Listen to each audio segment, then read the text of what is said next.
Hi, everybody. Your support means the world to us. Our podcast is really focused on creativity, on care, on stories of inspiration, and inspiring characters of all kinds.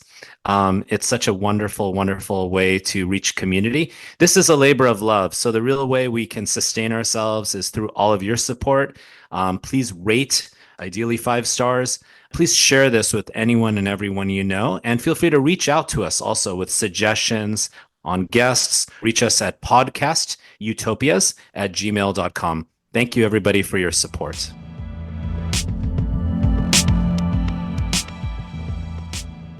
All right, everybody, welcome back to the Utopias podcast. As you all know, this podcast celebrates creativity, it celebrates care, it fights loneliness, and it's all about giving us a sense of hope and spirit in a way that's very engaged and very real. So that's why, amidst our many guests, I am super excited to welcome today's guest. This, of course, is an episode that we recorded quite some time ago, I think it was last September of 2024. And this is an interview with the right-hand man of His Holiness, the Dalai Lama, the great Tibetan leader, one of the major spiritual and religious leaders of one of the strains of Tibetan Buddhism. And our guest today is Venerable Geshe Dorji Damdul, who is just a wonderful person to speak with, where we discuss the loneliness and pain that many people feel, issues with attention, issues with feeling conflict and antagonism, and how, in a way, to find ourselves, especially in a time when there are so many dissociative forces and dissociative technologies, social media technologies, AI technologies that replace something real, technologies that pull us away from ourselves, including technologies that numb us out or maybe even kill us, like fentanyl. So Venerable Damdul is just incredible. This is a conversation with a renowned monk. So as you all could guess, it's very slow and gradual, and it's something that will also involve you all being patient and really mindful as you listen to it. But for years, Venerable Damdul was the official translator to the Dalai Lama, who of course speaks English,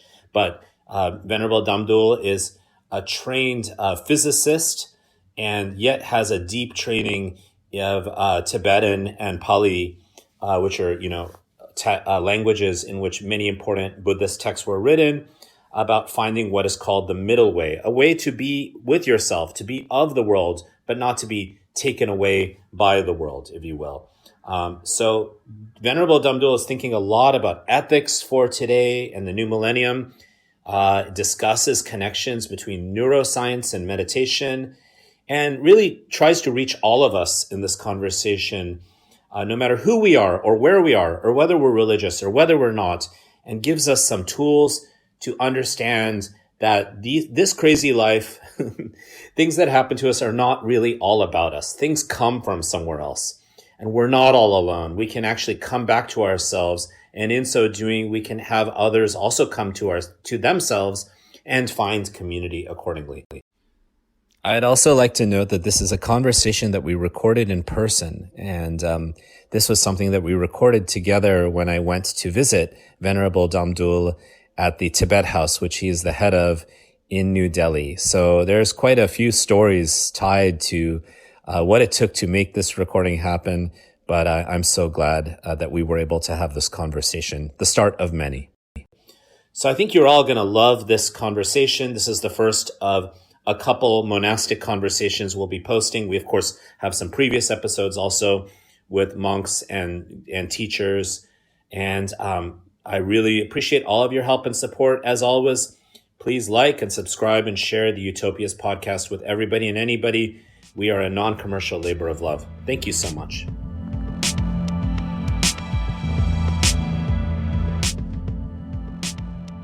Venerable Geshe-la, it seems like we hear all around us, and many seem to feel lonely, isolated, maybe divided, like they're in one group, which means they're against another group.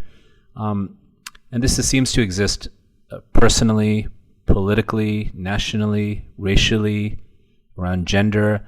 We're hearing about this epidemic of loneliness. I wanted to just ask you first what your thoughts are on such, and to share any insights you may have on what we may be able to do, all of us human beings may be able to do to overcome some of this. Thank you, Professor Rameshji. It is such a great joy to be with you, sitting with you, and we already had a pre-conversation. It's so beautiful. So the one thing is that we need to keep in mind that, yes, this is like epidemic, where the epidemic of loneliness. And because of the multiple reasons, like primarily because of the divisions created, and then on top of that, not finding a purpose of life. When you don't find a purpose of life, then what am I doing? So why should I be doing this? Why should I be doing that? And so forth. And so not finding a purpose for life and seeing the divisions here and there, and you are being neglected, sidelined, marginalized, and you are categorized as this group or that group and so forth. So this is a major disease in the world. So with this in mind, and I'm sure that we can have the longer conversation, more details will come on the way. What I will say is that unfortunately, just imagine that you are in a simple hut, and the hut is a thatched roof, and during the monsoon it drips, there's leakage, and you are suffering terribly badly under this thatched roof, leaking thatched roof. And the part underneath the ground, there is a huge, big treasure. And as long as you don't unfold this treasure or uncover this treasure, you are a beggar. There's no choice other than to suffer. What am I doing? I'm so poor, weak. Everybody is looking down upon me, and I've hardly anything to eat. Forget about the wealth.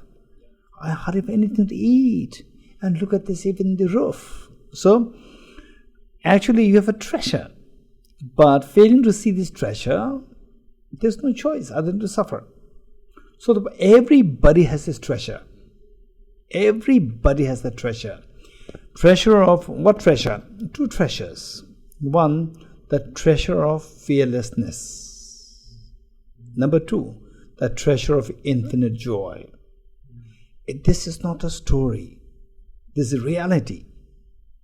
And anybody who hears this, and if you're interested in this, and anybody may even talk about these, don't follow them blindly. You must, as long as you keep following blindly, you will never find the ground. When the ground is not there, whatever is just purely in the imagination level. And the imaginary pizza will not feed you, will not fulfill you, remove your hunger. So there should be real the pizza. Likewise, this understanding that everybody has this potential for fearlessness and infinite happiness. The loneliness is greatly because of the fear. Because of the fear that people are dividing, you are marginalized. So there you feel that any time the other group can attack us, verbally, mentally, digitally, whatever. So this is where we see that we feel the fear. And then this fear, with fear, you don't see around as the support for you, as a support system. You don't see that. So therefore, this is a loneliness also, because there's no support system. So the point is that the reality is that everybody has these two treasures. So these two treasures, anybody who feels lonely, anybody who feels their life is purposeless, meaningless, which means that you have no idea that you have these two treasures. These two treasures are with everyone. You, me, he, she, black, white, colored, whatever. Everybody has this treasure. And when it comes to this treasure, there is no difference in, his treasure is bigger than her treasure. The white one is bigger than there's a colored one. The colored one is bigger than no, everybody is just the same. Just the same. So, with this in mind, our job is to, number 1, discover that I do have this treasure. The moment you come to discover that, then you will feel such a joy. The feeling of the helplessness, feeling of the hopelessness, feeling of the loneliness will all die, will all disappear. Then the next question is how to unfold this treasure. This is the next question. So for that matter, if the treasure is there and if it is not unfolded, there must be something which obscures, which veil these two treasures. What are the things that veil these two treasures? This is the next question. So primarily, we see the ignorance is one factor. Ignorance. Not seeing the reality as it is, and being fooled by any other people. So we follow people blindly. Then you end up in a problem. So the point is that we need to get rid of the ignorance. And get rid of the ignorance, not that everybody is like Albert Einstein. So we require intelligence. And believe it or not, some people think that, oh no, he's talking about ignorance and he's talking about intelligence. When I'm in school, I'm not the intelligent student. I'm just below average. Some people may think like that. You are underestimating your potential. But believe it or not, everybody has the same potential. The thing is that how you're going to unfold it, how you're going to unravel this. So, even this intelligence, which many of us think that I'm lacking this intelligence. I don't have the intelligence to unfold, to unravel this treasure within me. But if this intelligence also covered. It's also there, but it's covered. For some people, it's covered less. For example, Albert Einstein, intelligence is manifested. It is manifested. And for some people, it is less manifested. For some, it is badly not manifested. The thing is that even that can be made manifested. You have to put effort, and there are ways and means how to get rid of it. For example, like one way is by, say, the information. There's a flood of information. Correct information, wrong information. So, one is be with good companions. With good companions, naturally, for example, if you see somebody, if you are being with somebody who always reads the materials from the internet, which are very productive, meaningful, and then we see that, he's not really into all these Instagram and so forth. Rather, he or she is more into these solid information, the real information, how to progress yourself. Otherwise, the regular information which floods the whole internet. So this information, so how do we say that which is constructive information and useless information? Is that you be with this information, and at the end of the day, after 1 year, 2 years, what is left in your brain? Zero. In fact, garbage is left. That is the useless information. Okay, so with this in mind, so our next job is to, number 1, again as I said earlier, is to discover that you have the treasure of fearlessness and infinite happiness within yourself. Anybody who has these two, who can feel these two, there's no room for loneliness, there's no room for fears. So this is so important. So the first thing is to discover that you have these two potential within.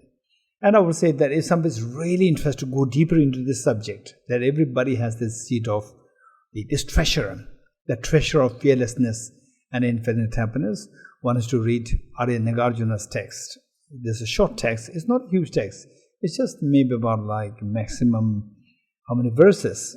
Like 100 verses or 140 verses. So the text is known as the Dharmadhatu Stava, in praise of Dharmadhatu. Dharmadhatu here refers to the treasure happiness which exists within everyone. Whether you are Buddhist or not, it doesn't matter. Whether you are atheist or believers, everybody has this. Male, female, everyone has this treasure. The Buddha Shakyamuni only discovered it. He did not invent it. He discovered it.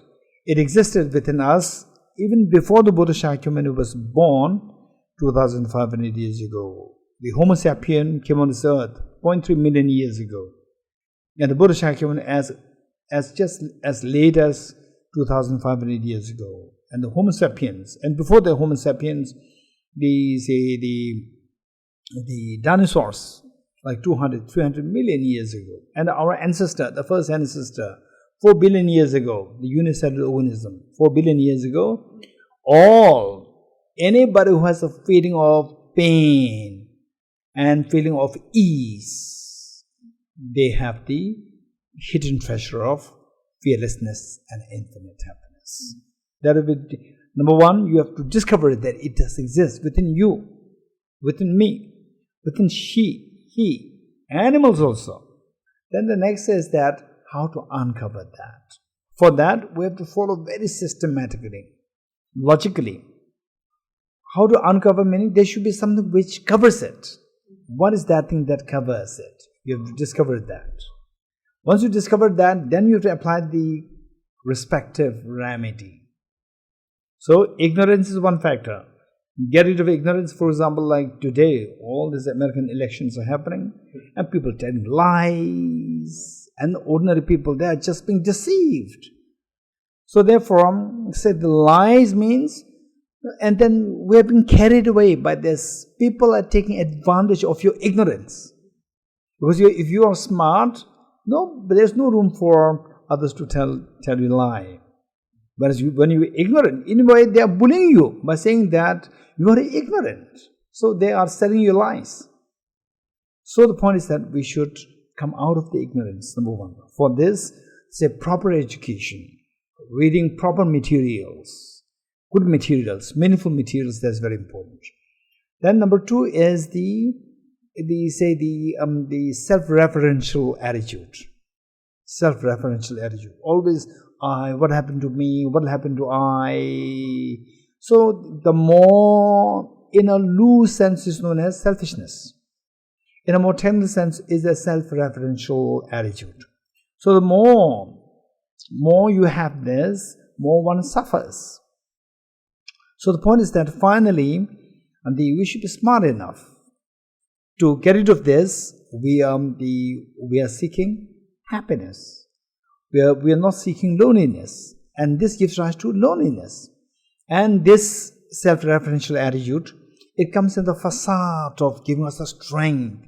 It comes in the facade of helping us. Actually, this is the worst of the enemy. Worst of the enemies. So therefore, the more you get, this is not you, and we identify ourselves with self-referential attitude. This is not you in reality. Get rid of this and you become happier. Whereas if that is you, get rid of this, you are lost. But you are not lost, you become happier. So we need to distinguish between you and your, the mental attitudes. Like mental attitude, like ignorance is not you. It's a part of your mental attitude. And the self-referential attitude, this is also not you. It's a part of your mental attitude. Discard these two. Ignorance, bring wisdom. Discard the ignorance and bring wisdom. Discard self-referential ego and bring the other cherished mind, self-concern, compassion. You are the happiest person in the world. So, now how to bring that? Again, we require more systematic study. So this is just like the beginner intro to your question. So I do want to just continue with that. Are there some simple practices? I know there's a deeper sutras, deeper histories. I wonder if there's some simple practices, whether it's awareness of breath or doing some service to others or maybe spending more time with people who you feel bring you joy rather than anxiety. These are just random thoughts from my mind. Whether there's things anyone can sort of apply to just start to open the doorway. Okay, this is again a very practical question. So how to, go for some simple things? So number one, what I would say is that, as I said earlier, we all have this treasure. It's a huge treasure. And at the same time, we are like, they say, I said, there are so many amazing, expensive mangoes. Let's say, mangoes. Say one of the varieties which is considered extremely delicious and expensive, let's say Alfonso mango. Alfonso mango. Let's say there are many other varieties also. Alfonso, say, when we talk about these things, you have the treasure and so forth. Imagine that you are an Alfonso mango sapling. You are not an Alfonso mango tree yet. You are a sapling. Sapling means first, fence yourself. Fence. Because sapling, oh, I'm Alfonso mango, high quality mango, sapling, cows, you come, cows will eat you up, finished, no mangoes. So don't let the cows eat you. What should you do? And you don't have the strength to be strong. So what should you do? Fence. Stay fence. What do you mean by fencing? Fencing means be with good companions, not with bad companions. Companions will fence you. Good companions will fence you. This is the first thing.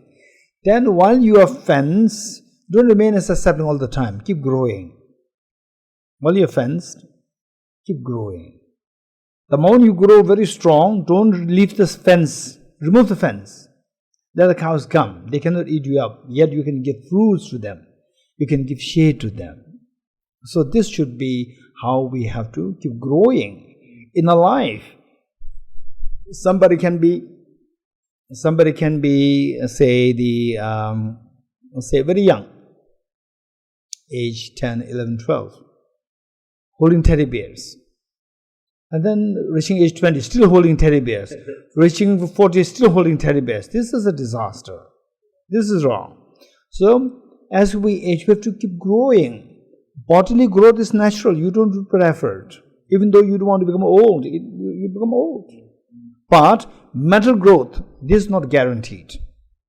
Mental growth, you have to put effort. Growth in looking for your treasures. That is the meaning of the growth. Growth towards discovering and unfolding those treasures within you. So how? The easy way is fence yourself by being with good companions. For example, what Professor Ramesh said is that you go to various, the temples, discuss with the monks, right? Thich Nhat Hanh, So, be with the good companions. Good companions, and make sure that the materials that you read, that you encounter with, so just way before it comes to the end, right from the beginning, just say, okay, these materials, you can get, you can have overall picture very quickly. These materials, if I keep reading, and enjoying, at the end of the day, after, let's say, 6 weeks, 1 year, 6 months, 1 year, 2 years, 5 years, what will be left with me by reading these materials? Garbage is left. Then I become more agitated, and then only is that I become older, physically I become older, and mentally still baby. If that is the materials which make you continue to remain as a baby, these are the unwholesome materials. Don't go after these. Instead, go for the materials reading of which you see some people who are very matured. What are the materials that they read? How come that they become matured? Be wise and choose the correct materials. And how do you choose correct materials? The best thing is be with the wise people, be with the good people. Naturally, you will go in the good direction. Reading good things, spending time fruitfully, these things will happen. So, on a daily basis, I would say that they should be, for example, like recalling the 4 lines. So 4 basic realities. How, say how we live, how we feel lonely, how we suffer because of the failing to understand the first two realities. And then how we can possibly come out by understanding the third and the fourth line. So first line which said, the teachings of Buddha, which said, all composite things are impermanent. All composite things are impermanent.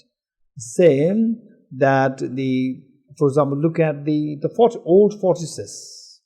Look at the abandoned cities, abandoned villages, abandoned towns.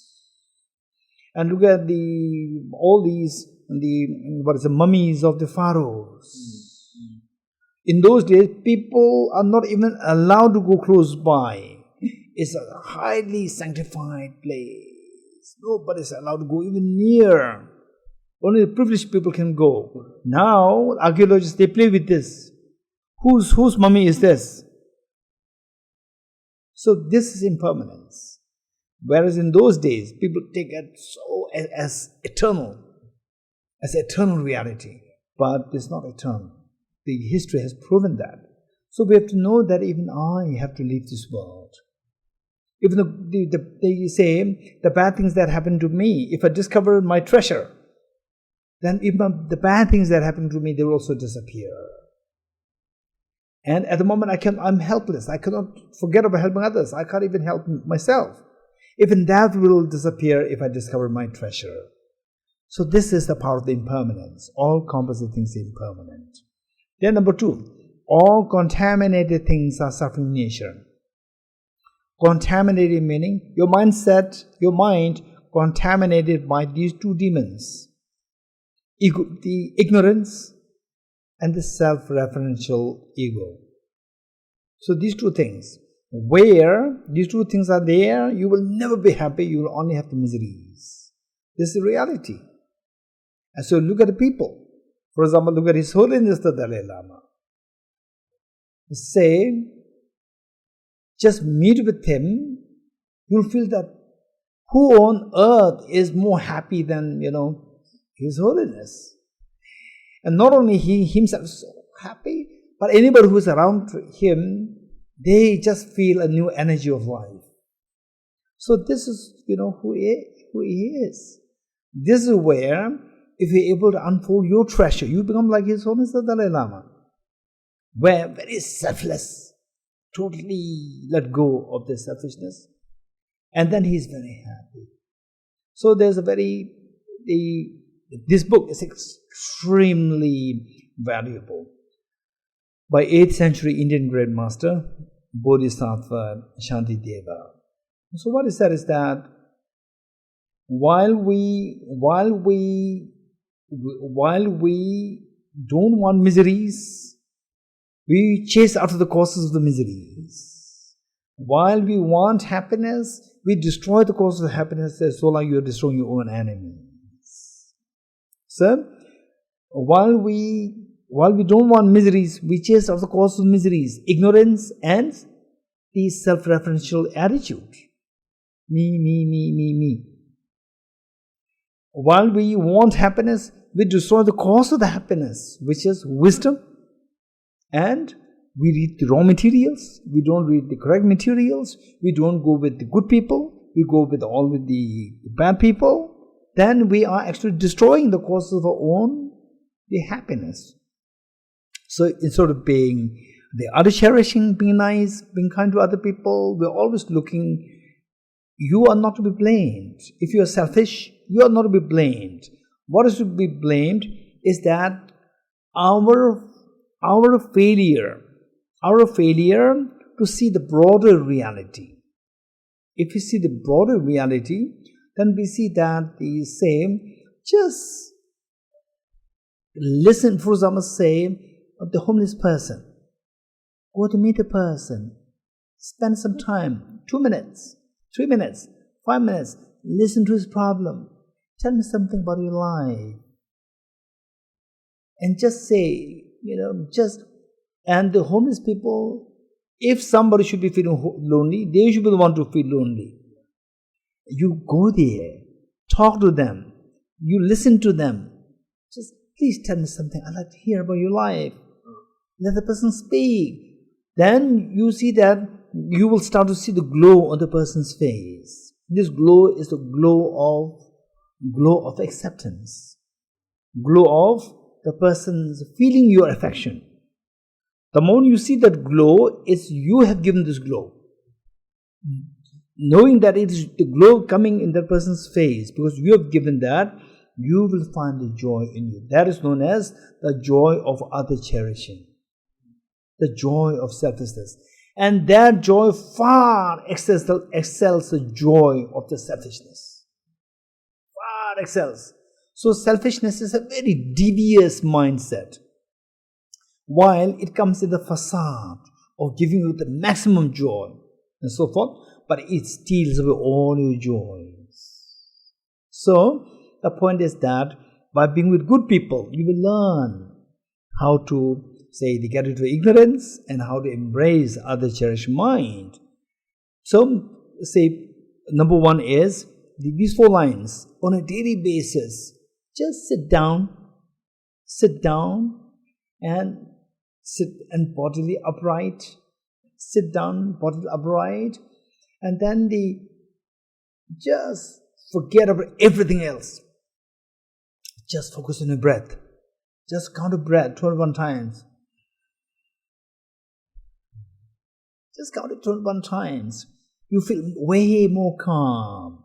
And then you want to do more. Do it more. Then after that, recite these 4 lines. All composite things impermanent. All contaminated things are suffering nature. Meaning that when your mind is contaminated by these 2 contaminations, ignorance and self-referential attitude, selfishness, you will never be happy, you will be miserable. How to get rid of this problem is everything is the nature of emptiness and selflessness. Meaning that everything is the nature of interdependency. Everything is the nature of interdependency. The emptiness meaning empty of independence. There's no one person who is independent. For example, like today, the wealthiest people, the most powerful person. Why the most powerful person? Because that person has maybe few millions following that person.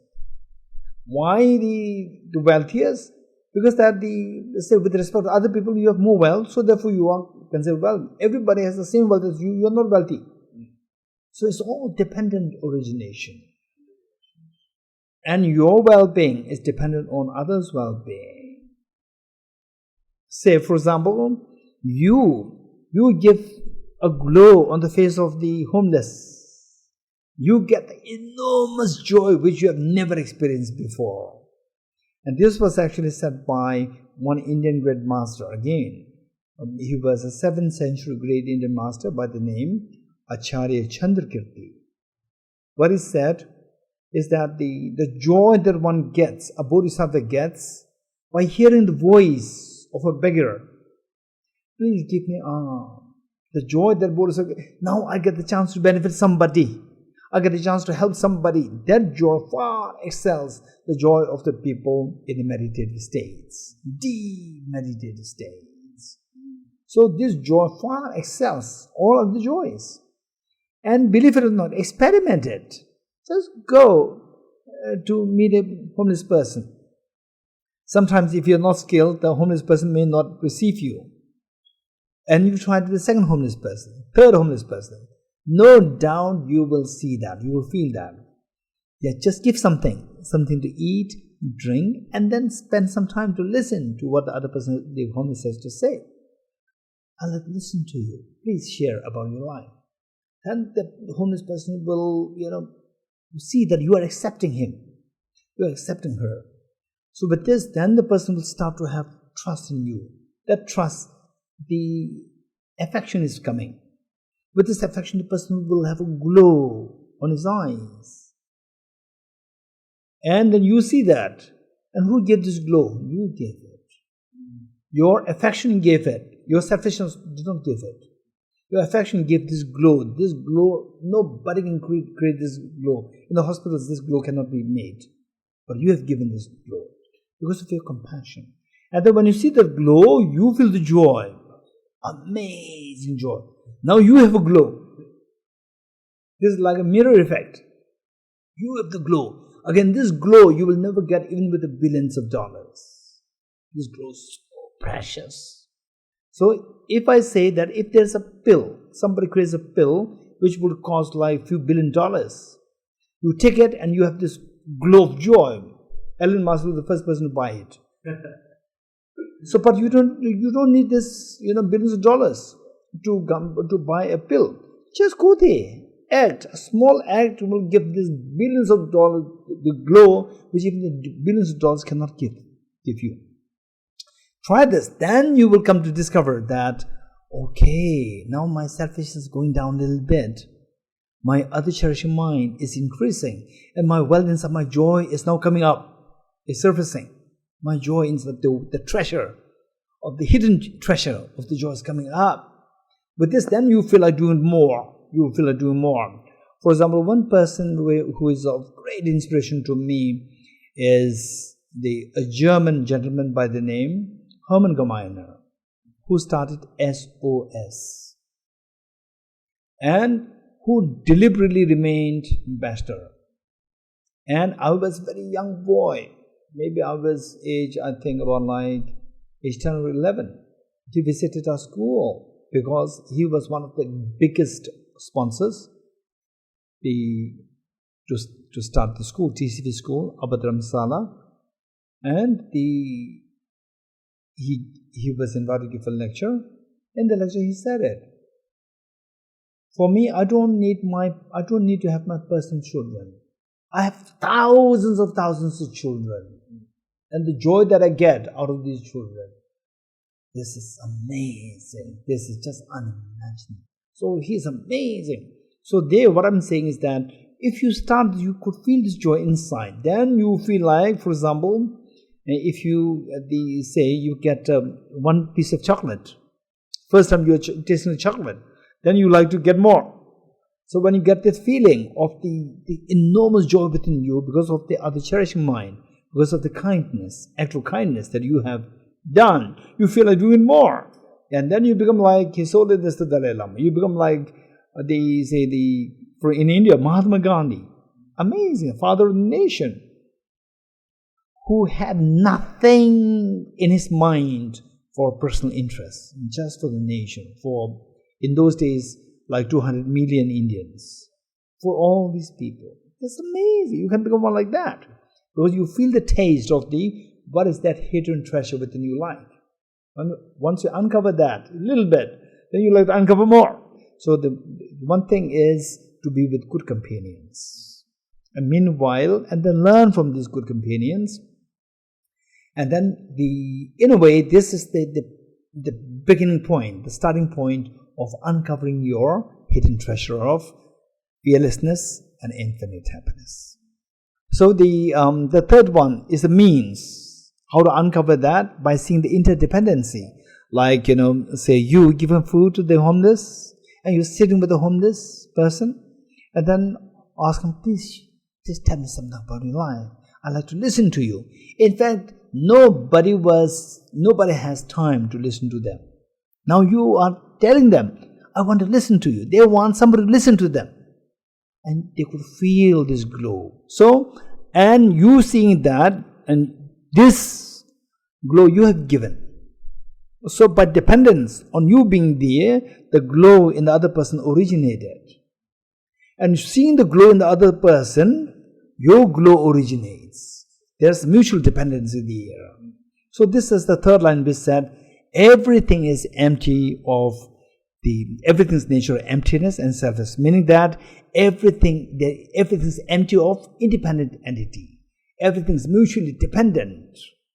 Once you know that, then you start to unfold the treasure. It's a process that started.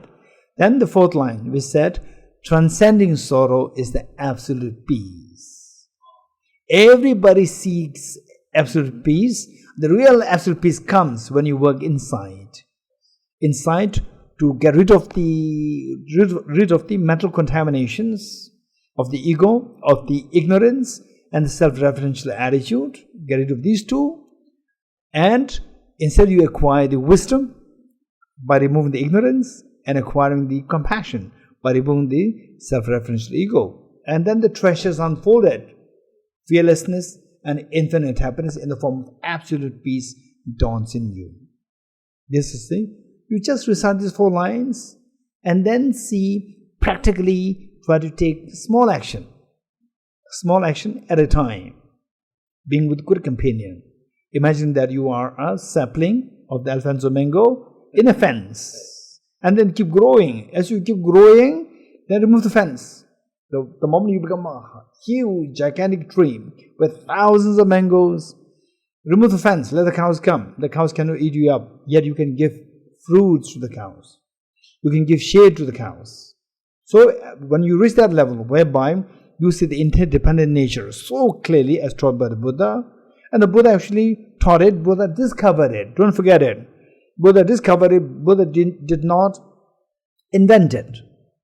Buddha did not create this reality of interdependent. This is a reality that Buddha discovered. And Buddha said that I discovered it and applied it and it works. The fear dissolves. My joy increased. You also try this, It is like Albert Einstein talking about relativity theory, and he said that I discovered it. It's amazing. You also just experiment it. See, it works. So this is the meaning of transcending sorrow, mental agony, pain, created by these 2 demons, the ego, the ignorance, and self-referential attitude. So these sorrows created by these 2, once removed by the wisdom and by the other cherished mind of compassion, then you will achieve the state of your inner treasure, which is the ultimate peace. Venerable Geshe, I feel both joy and peace right now as I sit and try to deeply listen to your insights and your joy in sharing such. It's contagious, like you're saying. I want to speak about specifically with digital technologies. I've studied the effects and the materiality of them, and it seems like with digital technologies, whether we speak of social media or artificial intelligence, the latest wave of it, what's called generative AI, or even what we call the platformization, meaning that our experiences of the digital world are mainly occurring through corporate platforms that are built on surveillance of our data and the use of algorithms to influence what we see, what we desire, what we connect to, what we don't connect to. It seems that with these technologies that are very young, there's a big flashpoint directly connected to what you were just sharing. Many of these technologies appear to be, in my mind or my analysis, dissociative. They experience the body-mind as a set of targeted hormones.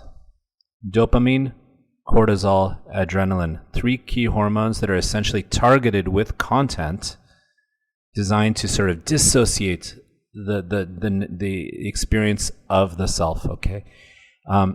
Artificial intelligence systems mimic and simulate human expression built upon the idea, the metaphysics, that we are data, that we living beings can be totally captured by a set of binary integers, data points.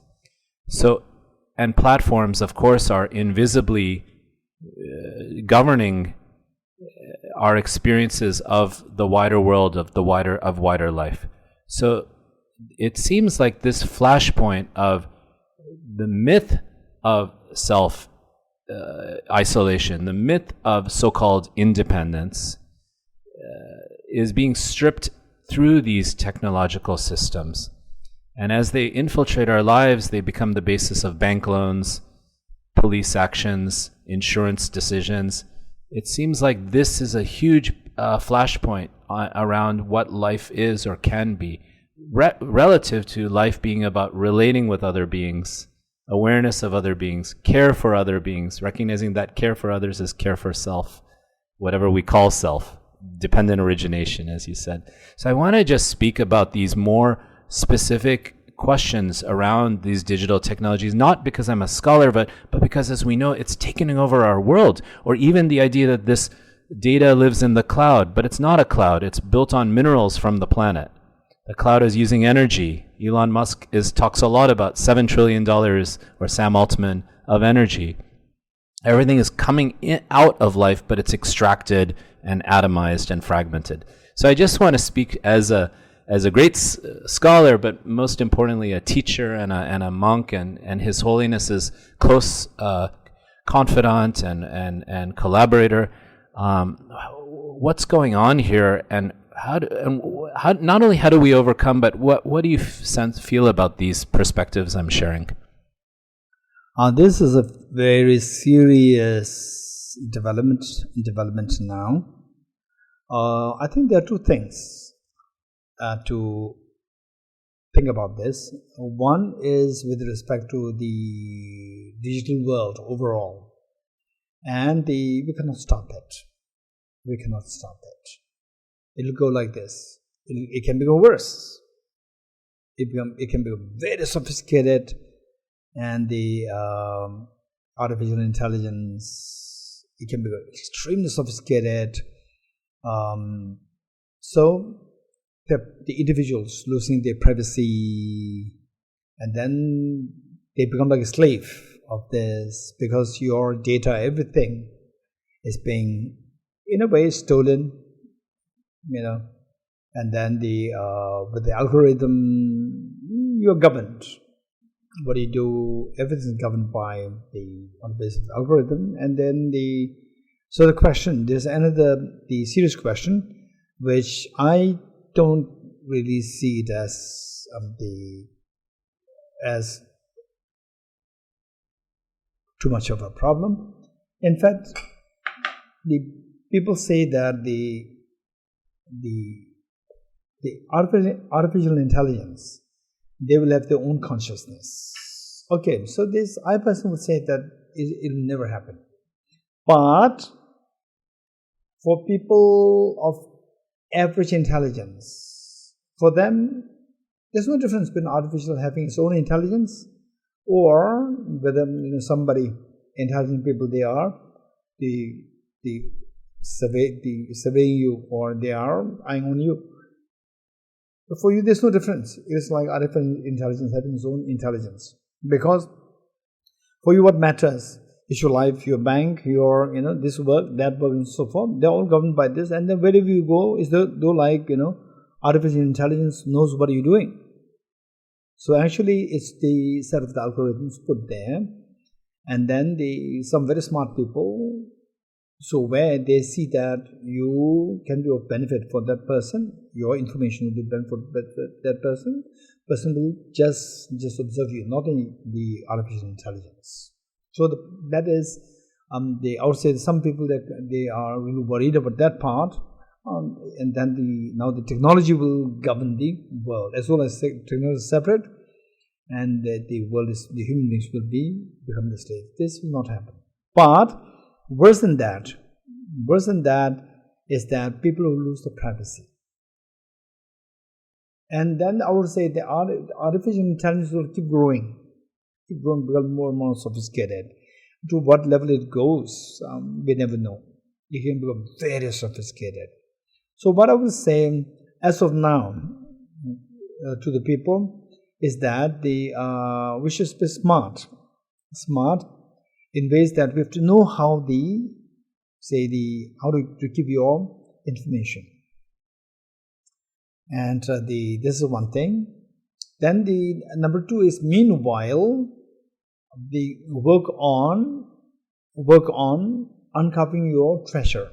Finally, even artificial intelligence, that's supposed to be meant to make you happier, make the world so-called civilized. It's not civilization, I would say. But whatever it is meant for that purpose. And then let's not forget the purpose. Why, for example, we keep the mobiles and the whole world, and people can watch you through your mobile. And without this, you feel handicapped. So in a way, but then this is something we can't do away with. So the point is that while we use this, let's not forget, let's not focus too much on, okay, it must be happening like this. You just live in the phobia. Instead of that, okay, I have to use the mobile. And then we should be a little discreet, smart enough not to share the information too easily and so forth. Meanwhile, think of what is this for? Our life is very short, to be very honest. Our life is short. So while we take the maximum advantage of the digital world and these gadgets, while we make the maximum use of these, meanwhile, let us not forget the whole purpose of doing this. Doing this is for your well-being, for your happiness. And if you can be a little broad-minded, what well-being of your family. And then somebody even more broad, the whole world. So for this, we should not forget the well-being. For the well-being and the treasures inside you is not outside. So these are like the tools. We can use them or they can destroy us.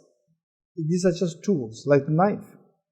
So these are tools, and we have to put effort to make sure that they are used in such a way that your inner treasure leads to the unraveled. So we should not forget that part. If you forget that part, no matter how much you look for happiness outside with the digital world and so forth, you will suffer more and more the poverty of your happiness. For example, this metaphor is very beautiful. In short, saying we're all looking for this fearlessness and happiness. And these two things, the real treasure is inside. For example, like having a cheesecake, will it give you happiness or not? It doesn't guarantee. Right? Somebody who is mentally so upset, mentally so disturbed, otherwise crazy after cheesecake, when the person is mentally so disturbed, the cheesecake, even though he or she is eating, but not aware that he or she is eating it. You could not feel anything. So cheesecake per se, external factors per se, will not give rise to the joys and happiness. The real treasure is inside.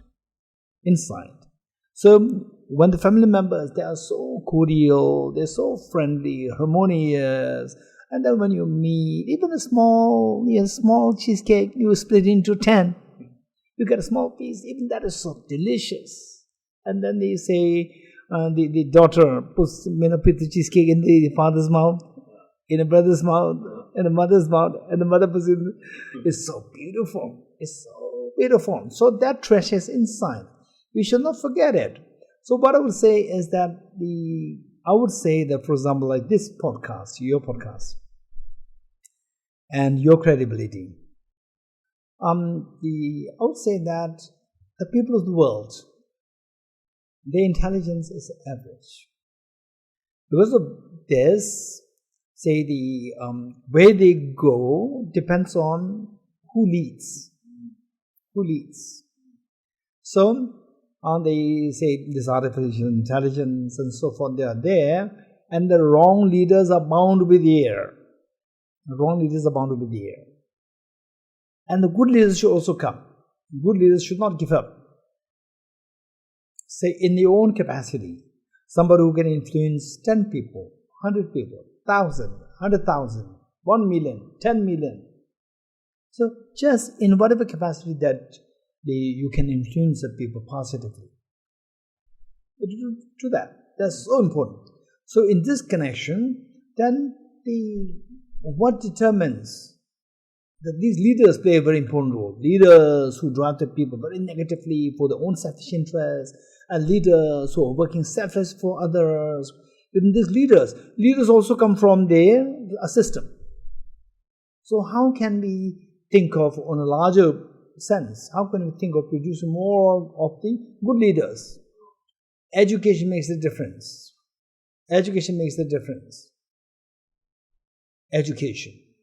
And the education, His Holiness the Dalai Lama, I remember when I was traveling with His Holiness for about 6 years as his translator, wherever in the world, inside India, outside India, after his public addresses, then question and answers. And the experts from different fields, like the educationists, the medical experts, or environmentalists. One question is something which comes so often. That is that why the world, we have the modern education, meant to give rise to the maturity of the humanity, happiness of the humanity, the peace of the humanity, peace of the world. On the contrary, the peace is going down. Where are we going wrong? This is a question asked to His Holiness so oftentimes. His Holiness, without second thought, would say that finally who we are is determined by our education system. How we are brought up, how we are educated. And the education that we have at the moment, this is only the legacy of the Industrial Revolution. Britishers and Americans, Industrial Revolution, which means that there, whichever country, the industries develop faster, you can rule the world. England, very small place, conquer the world. It says that the Great Britain, there's no sunset, which means that they conquer the world. In a way, what he's saying is we have conquered the world. Why? Because the Industrial Revolution. So the point is, in those days, where it requires a pure intelligence, heart is not required for the Industrial Revolution. Just manufacture, more and more sophisticated weapons, more and more sophisticated things, very fast. It requires brain. So the whole education system is designed to cultivate your brain, and no emphasis on the heart. That's the problem. In those days it's okay. But His Holiness is saying that the education that we are following all over the world today, in a way, we are following the legacies of the Industrial Revolution education system, where there's a tremendous emphasis on the brain development and no emphasis on heart development. Now is a time for us. Modern education is very good, but it's not absolute perfect. There is a limitation. It is a setback in ways that the education of the heart, that is missing. That needs to be supplemented. This is His Holiness's effort the last 30 years. So because of which, not only that His Holiness was talking that this is lacking, this lacking, this lacking, His Holiness has also thought about ways and means to supplement this. So he initially started with the concept of the secular ethics, introducing the secular ethics concept or curriculum in the modern education system. And then later on, it is changed into universal ethics. Universal ethics, program on universal ethics. And initially I think it was implemented in Canada, in some parts of Canada, and later 2012 it was first implemented here in India in Delhi University. It was a grand success. It was as a pilot project with the Professor Vivek Suneja as the Pro-Vice Chancellor of Delhi University. It was implemented and it was a grand success. I was a part of that. And then the next year he was thinking of because it was a pilot project, it was they applied in 17 colleges. Then because of the success, he was thinking of applying this to all the colleges under Delhi University, most likely about 80 colleges. This was his plan, and unfortunately the next thing he resigned from this position, and then it just got disappeared, this program, unfortunately. Otherwise, I would say that in this world, this India, Delhi University, capital of India, can be the role model when such good people are there like Professor Vivek Suneja. Unfortunately, it stopped, unfortunately. But meanwhile, then on the international level, His Holiness launched this program pioneered by Emory University. Emory University picked that up, And then now it became a part of the Emory University program under the main umbrella of His Holiness's program, His Holiness's the vision of universal ethics to be implemented, to be incorporated in the modern education system curriculum. So now it was globally launched here in Delhi, 2013. 2013, yes, 2013, I think. Here in Delhi, it was globally launched by His Holiness. So now, it is being picked up, it is being implemented in many universities, colleges all across the world. So, this is a great, great hope that if this is something which can be, carried on a higher level, on the national level, and on the UNO level, the UNESCO level, that would be wonderful. Because the leaders will come from this education system, where the system does not preclude the value of the heart development. So, with these things, then the leaders, majority of the leaders coming out from this system will have the heart. So, where all the leaders, for example, like Russia, America, India, China, from everywhere, all the leaders will give hand to each other, rather than showing missile to each other. World is going to be very different. All these trillions of dollars dumped into warfare can all be used for human development flourishing. So this is the vision of His Holiness. And I would say that this is something that we have to take it very seriously. If the world really needs peace, world peace, rather than treaties, this is something to be encouraged and to be expanded in the various places. So I'll ask you one more question about the technology side, and then I'll ask you a little bit about Buddhism and some of the concepts that are floating around and really getting to the bottom of it, and at least for lay people like myself and our listeners. This point about education, I think it's so, so powerful, connecting education to these four perspectives that you shared earlier, and connecting the heart to things, and connecting our recognition of interdependence into education, and also recognizing maybe that education is not just the schooling system, but also how we learn from others just in our lives, period, like our peers, as you mentioned earlier. So, we're now seeing in this powering this digital world. You alluded to Elon Musk, but others as well. Increasingly trying to making the argument and putting billions and billions of dollars into what they claim will be a new form of life. The downloading of data into AI systems that are put into bioengineered bodies, androids, cyborgs, these types of things. We're also seeing the now authorization of brain-machine interfaces, implanted chips in the brain that can try to capture the mind, and that could also be sort of part of this new being. And we're also, a third, seeing that many of the billionaires, beyond billionaires, the wealthiest in the world, in this tech world, are extremely interested in perhaps leaving the planet, or setting up for-profit space exploration companies, mining on Mars. Some are investing in post-apocalyptic bunkers. And I guess I just want to ask from this powerful perspective, this really refreshing voice of joy that I am experiencing just sitting with you, Venerable Geshe-la, is, what is all this? Like, is that life, these androids?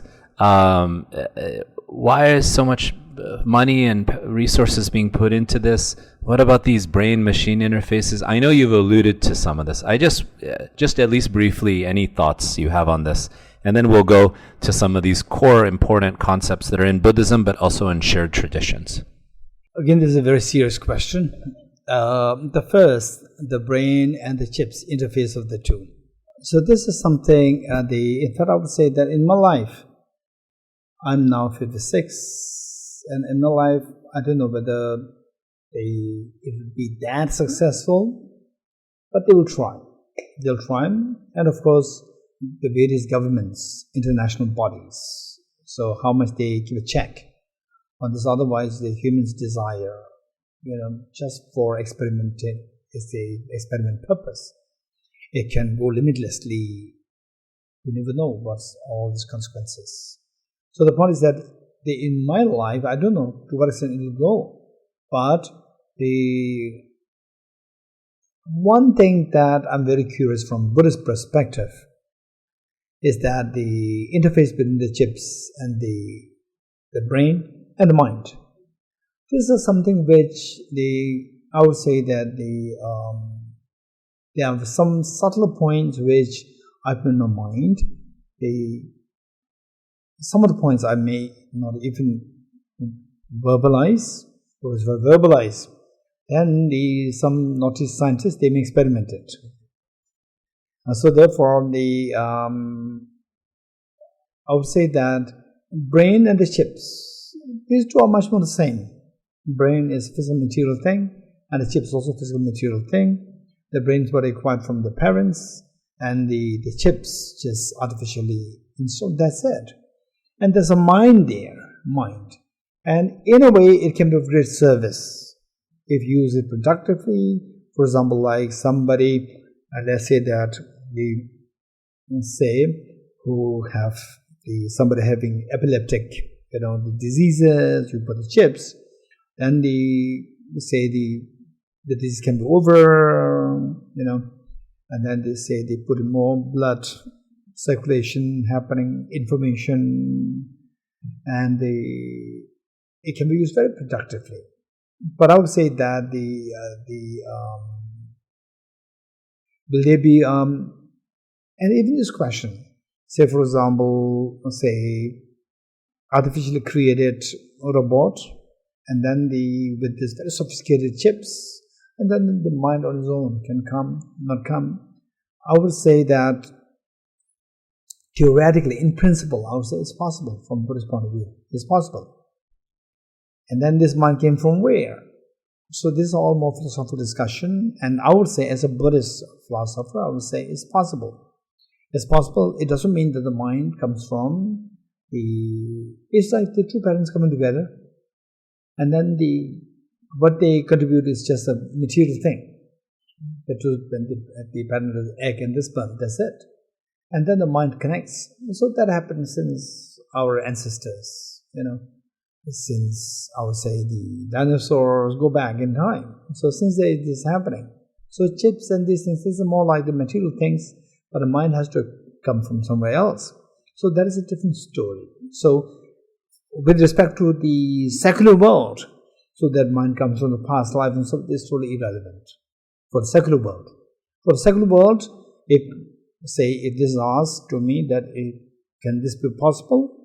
100% possible that a mind can start to possess this, then there can be self-operation happening with the robot as another being. That's very possible.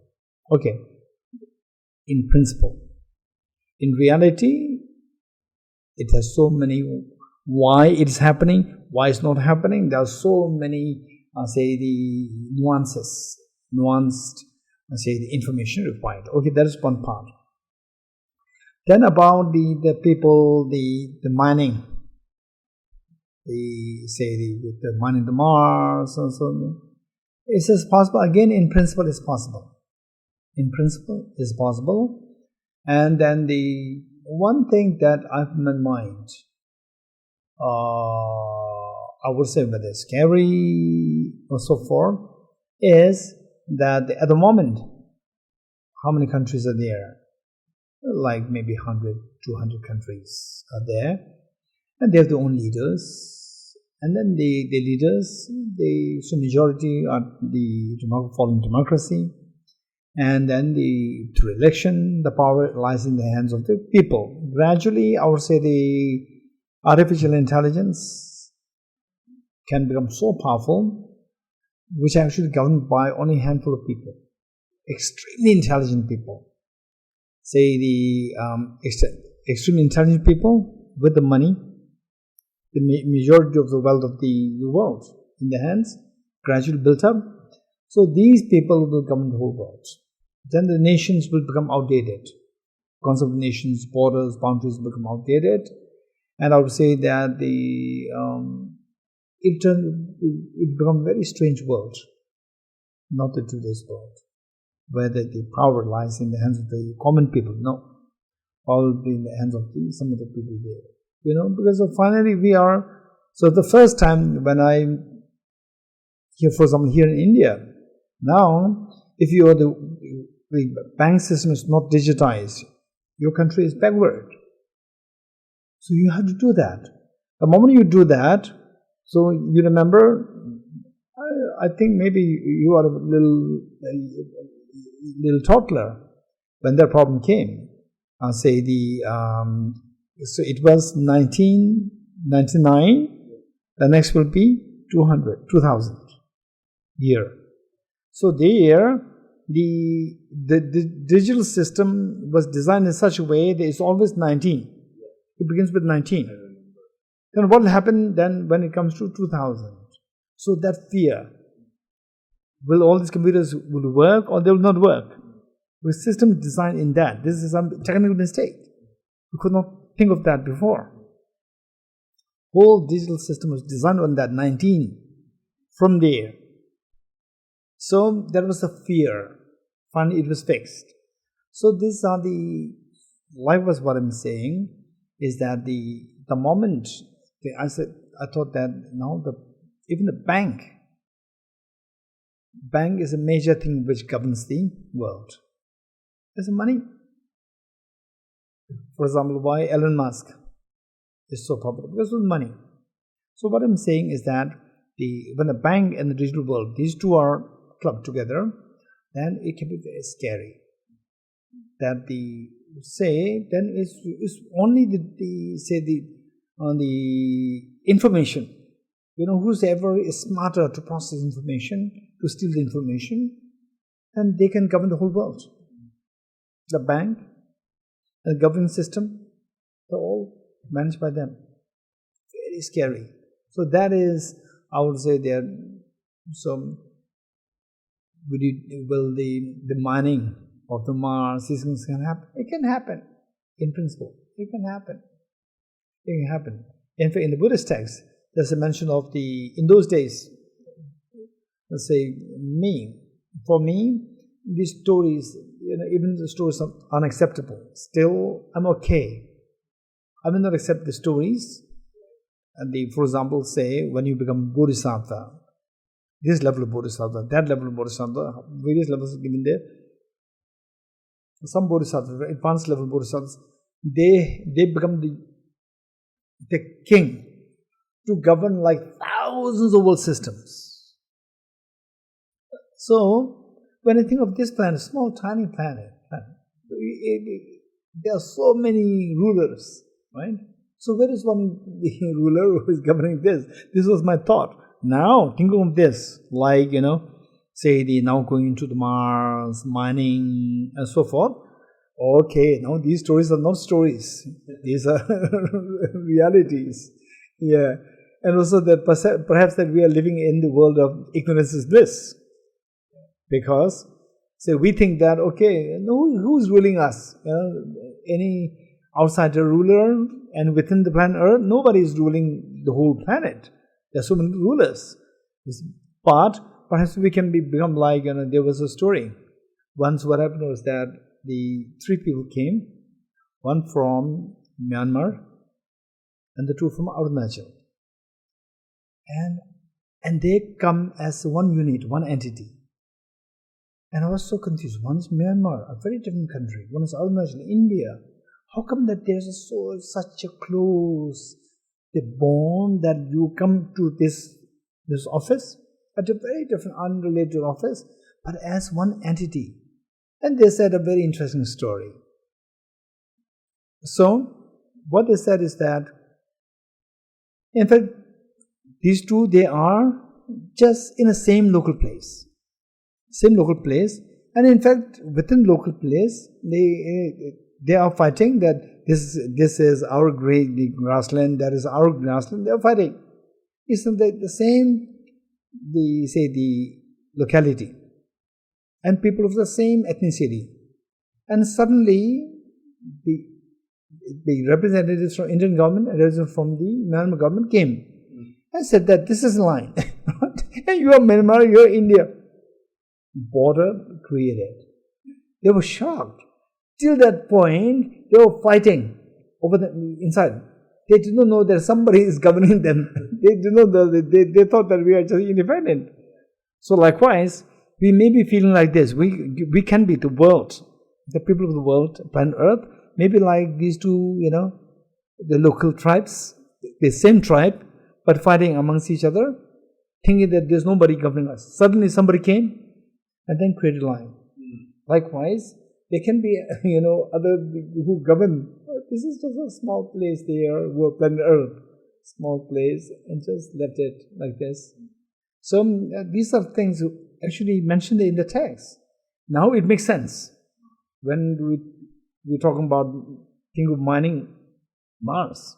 And so much of it is about constructs, whether in the mind or in systems or even technological, of division, of bordering, relative to these very simple yet powerful, and they're not simple in that sense, in the sense that they're so universal practices of recognizing our interdependence, not just as humans, but as, Tibetan Buddhists say, sentient beings, meaning, animals, plants, even hungry ghosts, celestial beings, etc.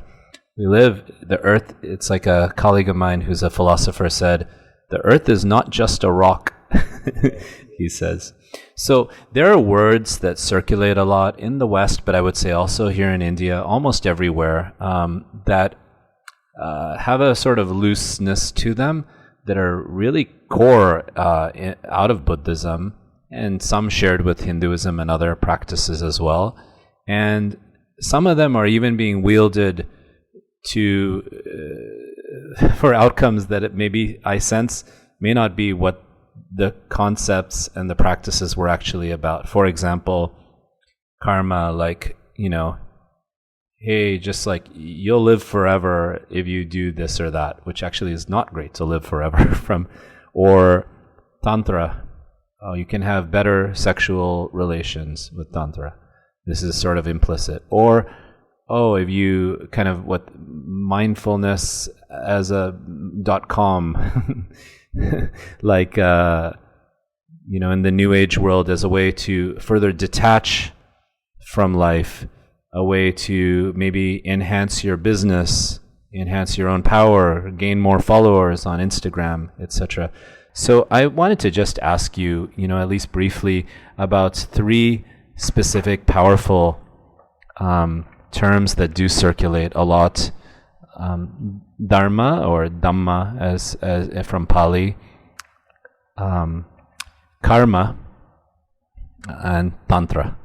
And I know there are many and many others, thousands of others. But and so I want to ask you to help distill for us in a simple way, because we're all sort of lay in a way, what these actually are. How can we embrace these and bring them into our life in a positive way, and your thoughts about this sort of idea of engaging with spirituality, if not even Buddhism, for the accumulation of self, for even we call it escapism, to disconnect, or to use it as a sort of brand or a way to kind of build up your own self in a very narrow sense.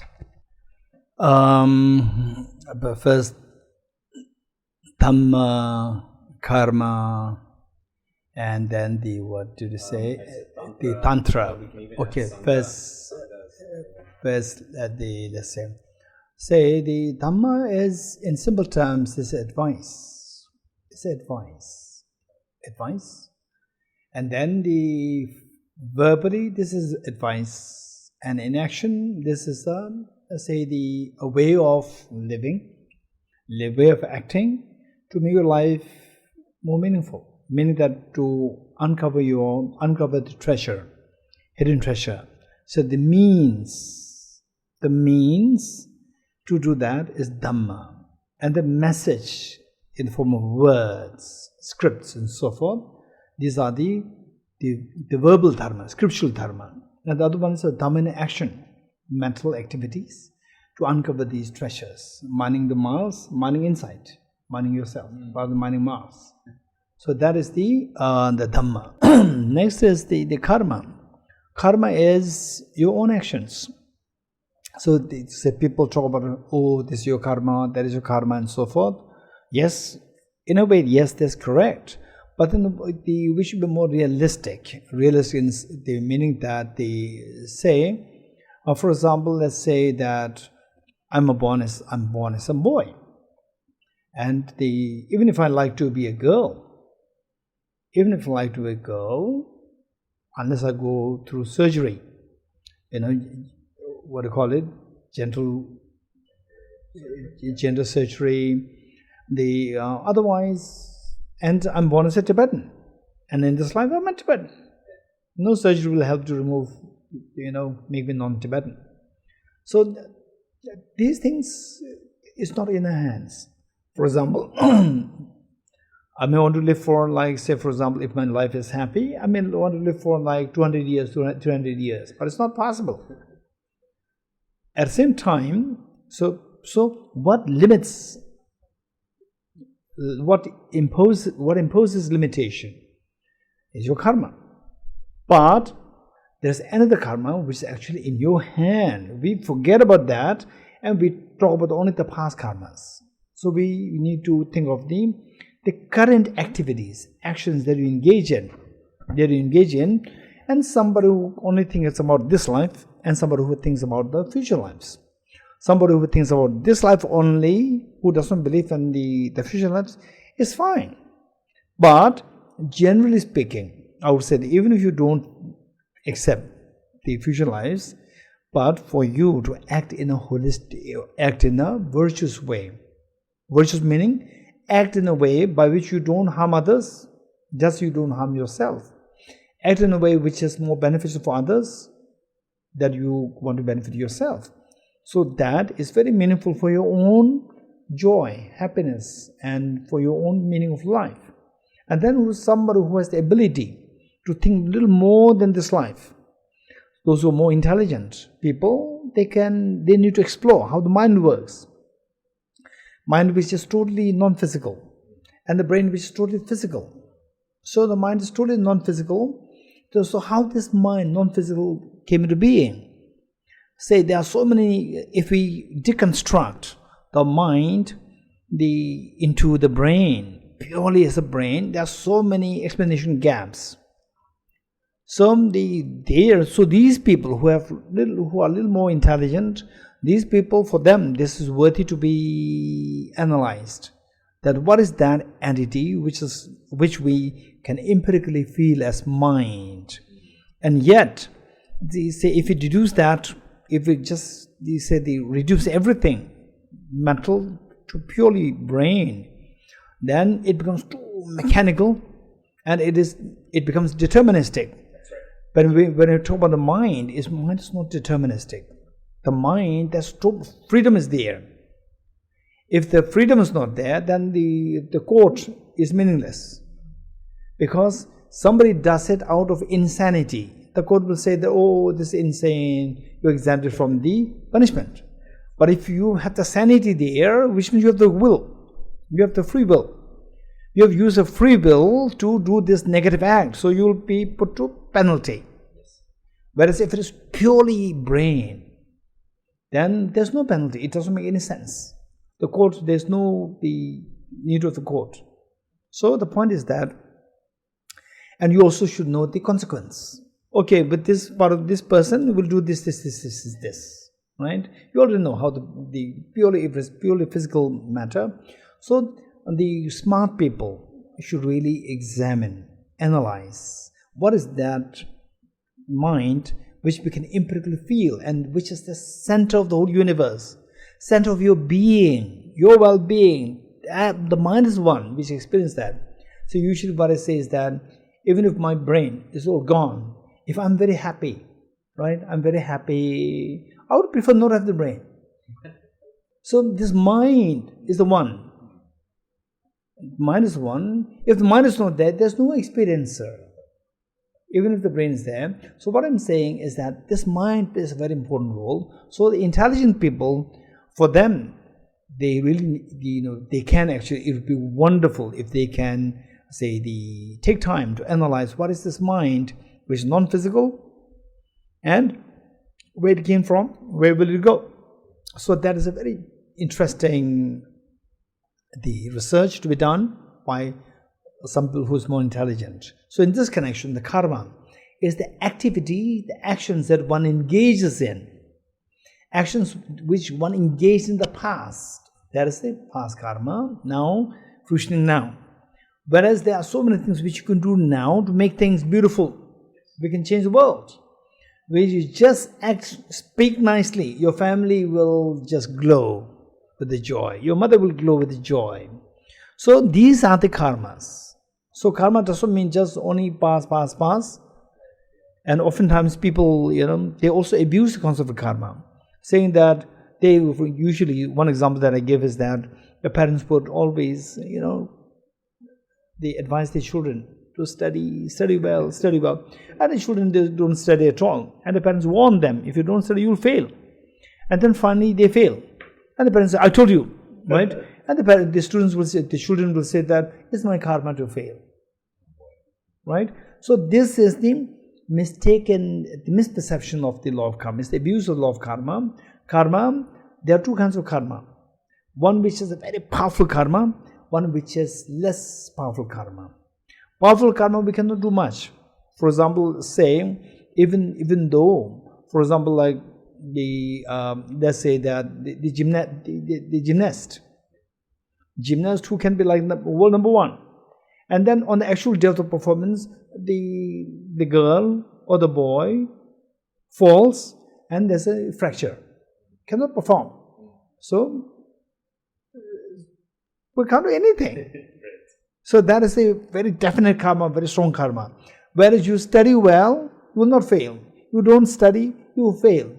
So that failure, is that because of karma? Yes, but that karma is within your hand. You can actually modulate, you can actually manipulate that karma. You can actually play with this karma. You can actually stop this karma from robbing the negative result, and you can activate the positive karma to make the result happen, positive result happen. So karma, there are two kinds. So usually people, they are too oblivious, not knowing these nuances, and then they abuse the concept of karma. Then the next is Tantra. So Tantra, actually, I would say that in the first place, Tantra is also referred to as the secret Vajrayana. Secret. Yes, the word is secret. Why secret? Because that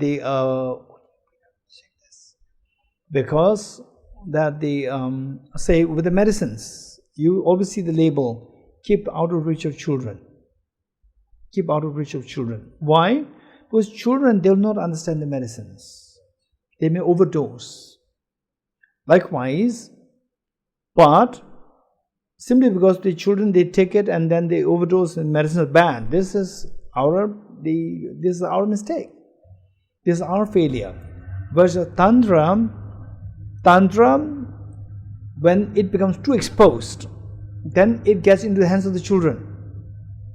Childlike people who can be very vocal and influential, but brain empty. These people get hold of this Tantra, then they misuse. Like the, what is that? The uranium. They misuse it. They take advantage. Suppose taking advantage of that in the secular sense, they take advantage of that, then all the sexual scandals, all these things happen. It's all because of they failing to know what the real Tantra is. Somebody who knows the real Tantra, they will see say for example, what is happening, say how you are, your demeanor, my demeanor, each and everyone's demeanor, composure, or the restlessness, whatever, is all determined by the genetics, the activation of your brain, and then your more subtler go into the genes. So these determine. So there are the gene signature there. which determines how we behave at the moment, which is so visible, but on the genetic level we don't see that. Ordinary people will not see that. So likewise, say we are all operating on the basis of very subtle energy and subtle mind. So these are not visible, accessible to the ordinary people. It doesn't mean that some are ordinary, some are evolved. No, even the ordinary people can be evolved, provided they put effort in uncovering your hidden treasure. Then you become evolved. So the evolved people, for example, like they have a tremendous discipline in their mind. Only with the discipline of the mind you can uncover this treasure of the subtle energy and subtle mind. Without the discipline, the moment somebody involves in sex scandal, which means it's the worst of the discipline.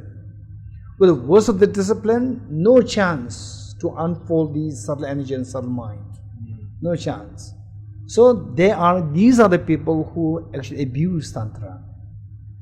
Tantra, the real concept of Tantra is the activating your subtle energy and subtle mind, for which one requires a tremendous mental discipline.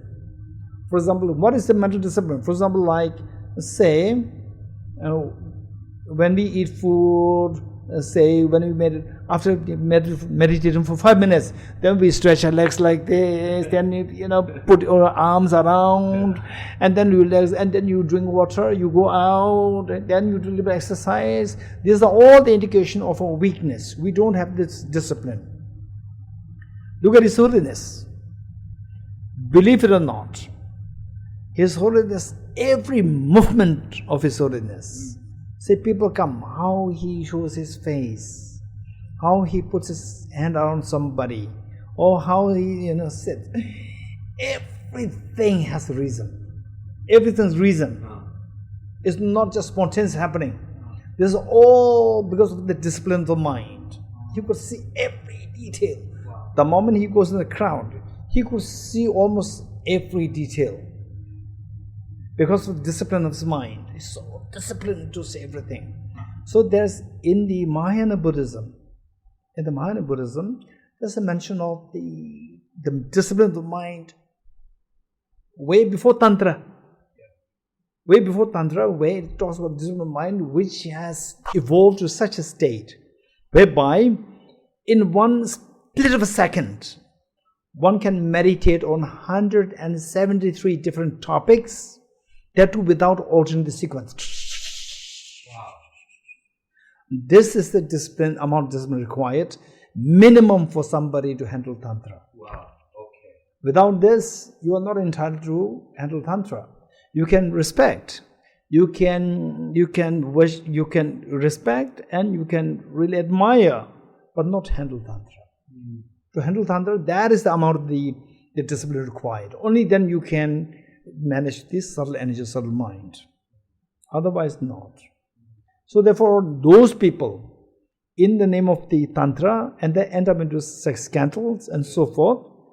So these people, they are the least eligible ones for Tantra. They are not at all qualified for Tantra. So this is where all these blend, all these mixtures happen. So somebody influential doesn't mean the person has high IQ. Can be very funny. Can be very can be a great comedian, or can be very eloquent, but the IQ can be so less. Discipline can be so less. When the discipline is lacking, there's no way by which you can practice Tantra. So therefore, Tantra is something where your mind is so immature, medicines are not to be kept around you. Keep out of reach of the children. Yeah. This is the label given there, because your mind is so immature. So Tantra is to be practiced by people who are extremely matured in the mental discipline. For those people with the mental discipline, what the ordinary people feel so excited with the sex, for them this is just nothing. Because their experience of the ecstasy, experience of the purity of the bliss, that they can, the harness, is way beyond the ordinary people's the compilation experience. So this is where, so the people who are into these scandals, they are the least ones, they are the ones who are least qualified for tantric practice. So just one final question, because this has just been so I don't know if the word is enlightening, but expansive and opening for me, and I believe all of us who have a chance to listen to this.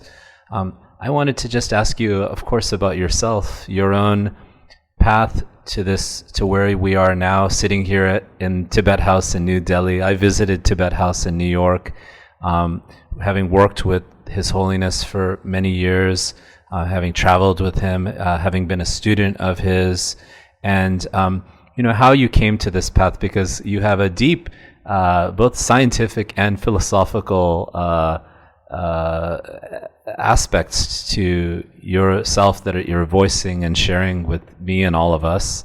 And so I wanted to just ask you to share, as you wish, about that, of course, and any sort of parting thoughts or wishes or wisdom for all of us who are, as we say, learning and growing and relating. Thank you so much. As for my personal life, I would say that, to make it very short, it is like since my childhood, and I was somebody who was more, my classmates may describe me as an introvert person. Not, talking much, very, look like very quiet. But one thing that I remember very clearly was that in my mind, there were so many questions in my mind, but not being able to express for whatever reason. So people, even my classmates would see me as a very quiet boy. And in TCV school, in Tibetan Children's Village School in Dharamsala, and I became a monk at the age of 19 after my high school. When I reached class 9, I was very, very fortunate that my Tibetan teacher happened to be somebody who is actually expert in philosophy, logic, psychology. So he must have sensed that this boy has many questions. He must have sensed that. So he was actually, his name is the most venerable Geshe Dorji, and he's the one who actually they let me become outspoken person. In the class, he would say then, Dorji, you give the answer. And I never got such an opportunity. So I was just shivering, trembling. And then I could not even, the words even don't come. But then whatever comes out, my teacher would say that, very good. And all the other boys and girls, they are so fascinated. How come that this quiet boy, right, what he said, the teacher's so happy. It's not just once. Whatever he said, the teacher's so happy. So gradually then I started to, on my own, ask questions.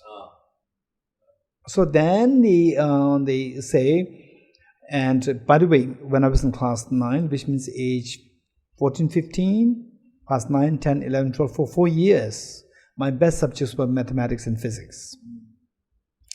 So I was all these 4 years in my high school, last 4 years of high school, I was thinking of becoming a physicist.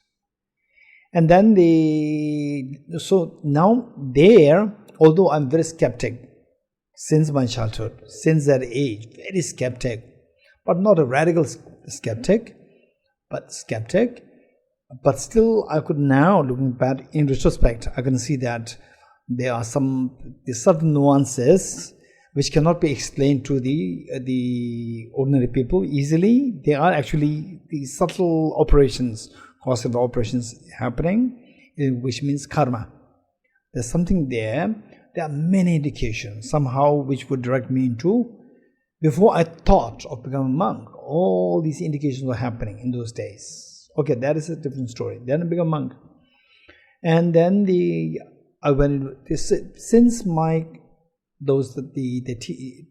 teenage years, I somewhere in my mind so in the first place, exposure to the outside world was so limited, because we were in the Tibetan community, Tibetan school, and that also for the underprivileged, the children. So like myself, my parents, they're very poor. So exposure was so less, just like the school ghetto, Tibetan school ghetto. Because of this, I thought somewhere deep inside, a thought came to me for an extended period of time, that to become a doctor or to become an engineer, this is very limited. This was my thought. Today is, this is I would say that this is the clear indication of the lack of the exposure. Okay, so in short, then I joined the monastery, and the one thing which is very interesting was that in the monastery, my principal and also my teacher, the principal of the Institute of Buddhist Dialectics in Dharamsala, he was exceptionally bright, a philosopher, outstanding philosopher, psychologist, extremely compassionate, amazing, visionary. Then one time he invited one American lady doctor to give a talk on neuroscience to his students, monk students. And he was totally zero in modern education, but only in the traditional education he's just outstanding giant. Look at the openness. He invited this American lady doctor, to give a talk on neuroscience to his students, monk students, and he asked me to be the translator. Because that the monk students, they didn't speak English. So he, knowing that I came from the school, so he assigned me to translate for the lady. So I translated, and the biology that I learned, the brain, the nervous system that I learned in school, it was so basic. And the one that she presented was very complex, and I was so amazed. And as a translator, I should do justice to this work, to the audience, because although she gave a beautiful presentation, if I just but they translate only the part of it, they get only part of it.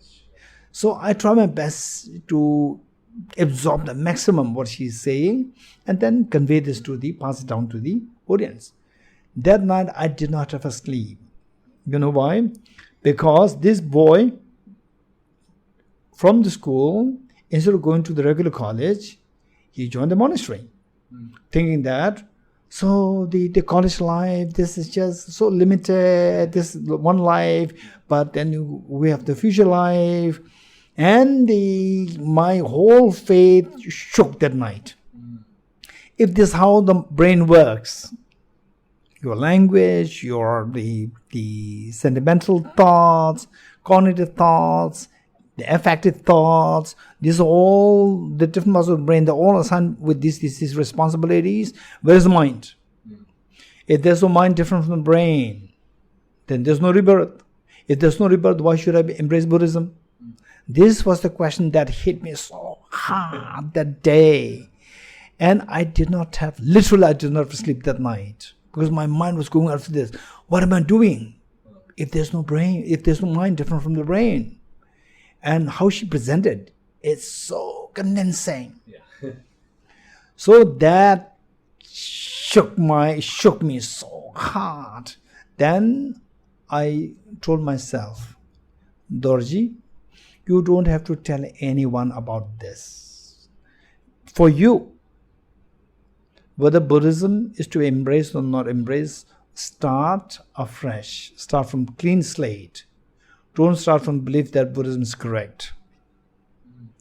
The first thing that you do is your journey now is to explore if there's a mind different from the brain. So that this mind, even the brain is left behind, cremated, and the mind will continue its journey to the next life. Whether or not as what is said in the Buddhist teachings, what is said by the Buddha is true or not. Check it.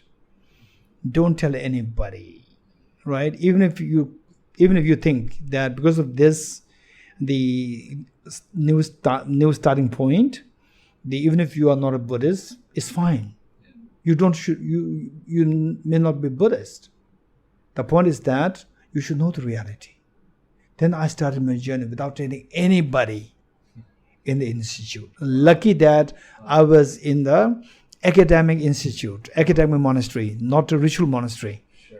Academic monastery means where, luckily, one of the major texts that we study there is the text composed by one Indian master, Acharya Dharmakirti, a 7th century AD great Indian master logician. He talked about the rebirth without telling any stories.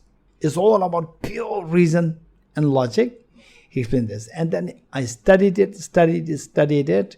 Of course, it's a very complex text. I studied it, and alongside the gathering the other materials from the other sources and my own experience and meeting with the neuroscientists and, doing all these things.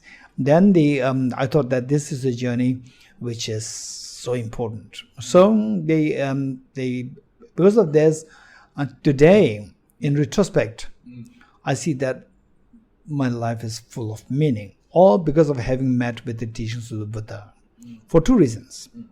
Number one is the wisdom of emptiness. What we are seeing, what we are experiencing, these are all like illusion. There's all like illusion. And within the illusion-like nature, because of the illusion-like, there's no need for one to be, feel so attached to. At the same time, things are very efficacious. There's infallible cause and effect operation there on the basis of dependent origination. So with this dependence on others, your happiness comes into being. So respect, cultivating love and affection, taking responsibilities. So all these come into being from there. And then the selfishness subsides. The emotions, very destructive emotions like anger, attachment, jealousy, and craving and so forth, they subside. Oh, wow, that's amazing. That's amazing. So this concept that nothing independent exists, and because of my exposure to quantum physics and relativity theory, comparing the two, we see that there are great these similarities. And this is extremely reinforcing in me that so what constitutes the reality? So I don't care whether it's religion or not religion. I have to know the reality. And this is reality. And that this unfolding of the reality has incredible implication in my well-being. Well-being, particularly the effective thought process of being kind, compassionate. And as I said earlier, taking the responsibility. Finally, it's not that, okay, I'm sacrificing myself. No, I'm not sacrificing. So what I'm doing, from what I've learned from these Buddhist teachings, perhaps I'm the most selfish person. I do all these things for my selfish interest. I become happier by serving others, by letting go of one's own interests. I become more happy. So this reminds me of His Holiness' the teaching, where His Holiness would said that if you want others to be happy, if you want yourself to be happy, practice compassion. Yeah. If you want others to be happy, practice compassion. In both cases, practice compassion. You'll be happy, others will be happy. Karuna. So with this, what I was saying is that in our life, finally, say now I'm already in my late 50s. So I tell people, say most of my teachings, public addresses or teachings, regular teachings, courses, I begin by saying that finally our life, what is the life? The purpose of life. What is life? What is the takeaway from our life? 2 things. 1, be kind to yourself. Number 2, be wisely kind to yourself. First one, be kind to yourself, meaning that this is the resultant state. Give yourself happiness. Don't give yourself miseries. This is a resultant state. And some people, they think that, okay, he said that I should be kind to myself, so now I'm so much stressed. I should be kind. I should not be stressful. I should go to the pubs. although you remember the first line, you forgot the second line. Second line says, be wisely kind to yourself. Going to pubs will not give rise to the real happiness. This unwise way of being kind. Be wise, meaning embrace the causes of the happiness, not embrace causes of the miseries to get the happiness. So this is finally what I share with people. Yeah. Okay, thank you, Dr. Rameshi. I just wanted to share my and our greatest gratitude for all your insights and wisdom, and most of all your compassion and your care. I can feel it very strongly. Thank you.